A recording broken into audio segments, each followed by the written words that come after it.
à tous, c'est Mélie et Mélo et on se retrouve pour une comparaison. On va vous parler de L'Arpenteuse de rêve d'Estelle Faye, qu'on lit plus ou moins dans le cadre du PLIB 2022, mais on l'aurait lu sans, je pense.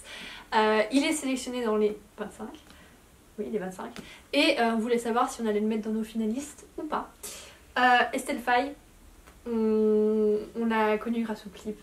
On a adoré Les Seigneurs de Bohême. On a vraiment été embarqués par la complexité de ces univers, le côté très adulte de ces univers, très inclusif, sa plume et tout. Et là, cette fois-ci, on a affaire à plus quelque chose un peu plus jeunesse que d'habitude.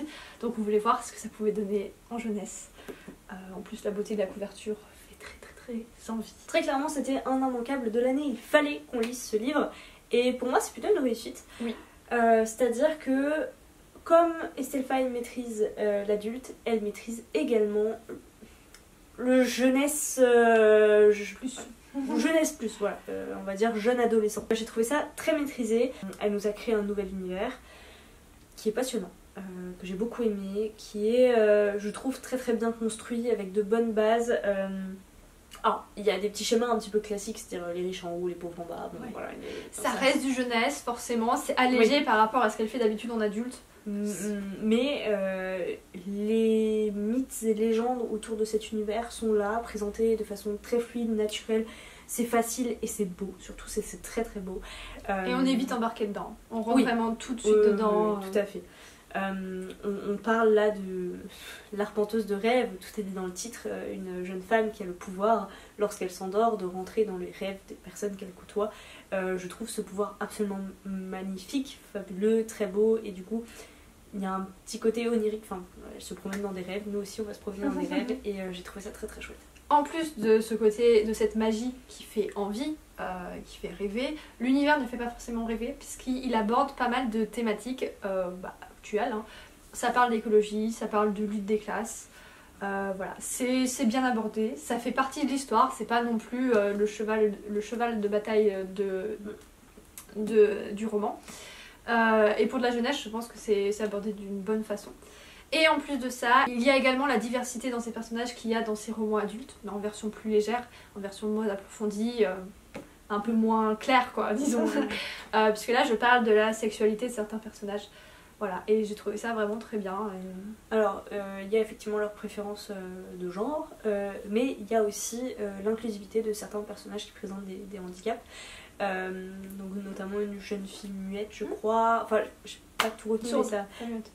Je sais pas, sur des muettes. Et je crois qu'il y en a une sourde et muette, voilà. Quelqu'un qui boite, enfin voilà, c'est des choses qui sont abordées de façon tout à fait naturelle, parce que, et elle a raison, ça ne devrait plus être des sujets en fait. Voilà, ça ne devrait plus être des sujets. Nous on le relève encore, mais j'espère qu'un jour on en viendra à un moment où on n'aura plus besoin de relever. Du coup, on va suivre Cassandra, Miri, selon le moment de l'histoire, dans une épopée où elle va devoir lutter contre le mal des fantômes qui s'installe dans sa ville, Clarence, bon, la ville.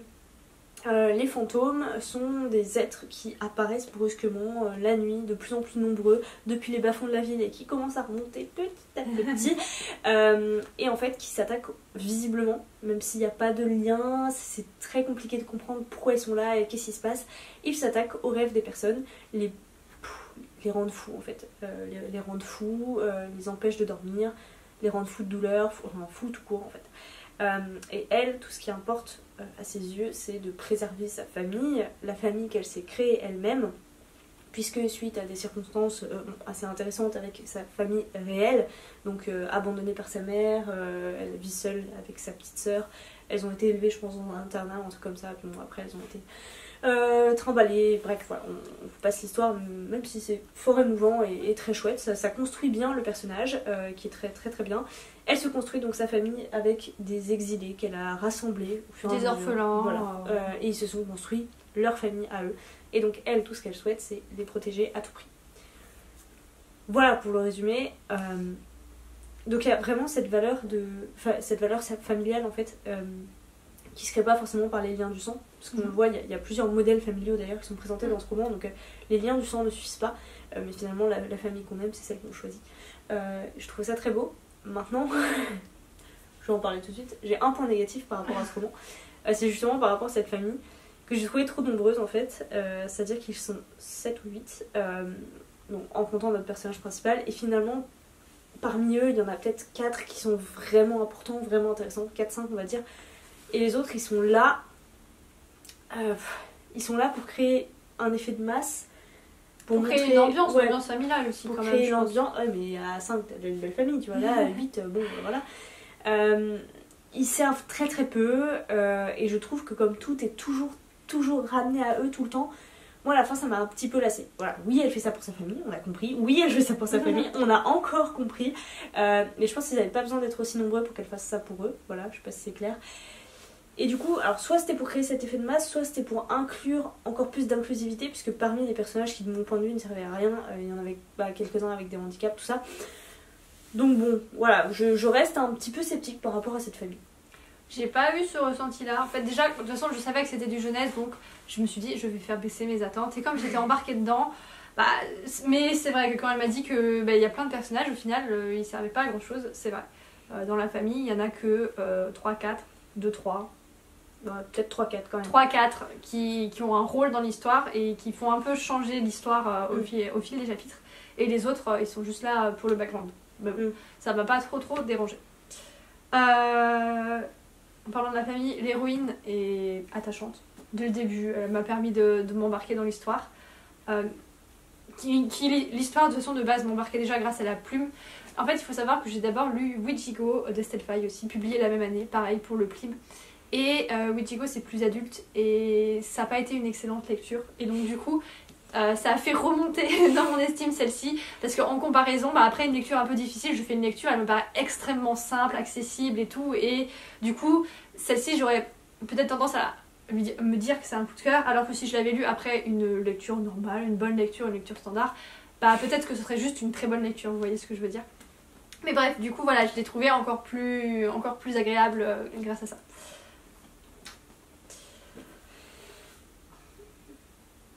Ah oui, la plume du coup.